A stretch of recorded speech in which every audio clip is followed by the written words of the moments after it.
Започваме като поставиш ръцете си на раменете. Падаме първо на коляно, след това бедро и рамо. Нека го повторим. Коляно, бедро, рамо. Този път искам да го направиш и да помислиш на къде отива главата ти, така че да се прилепи към противоположното рамо на това, което удря земята. Когато падаш, искам да извикаш на висок глас. Коляно, бедро, рамо и да повдигнеш главата си нагоре.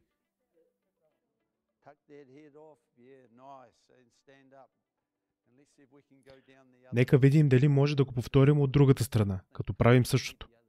Коляно, бедро, рамо, глава. Това, което се опитваме да избегнем е главата ти да се удари в земята. Прибирайки я към противоположното рамо, я предпазваме от нежелания контакт.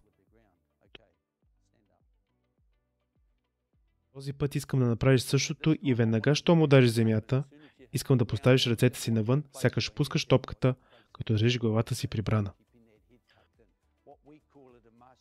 В бойните спортове това се оприличава с свиване като таралеж или костенурка.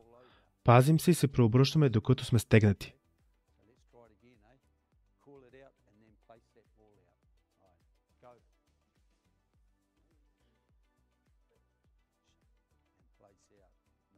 Сега вече тичаш с топката, нападате.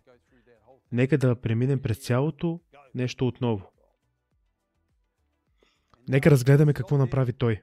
Когато падна, имаше топка в едната ръка, а другата протегна, за да си улесни падането. Това е голямо не.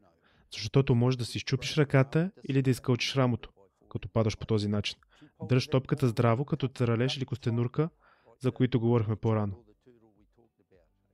Добре, нека опитаме отново. Коляно, бедро, рамо, глава.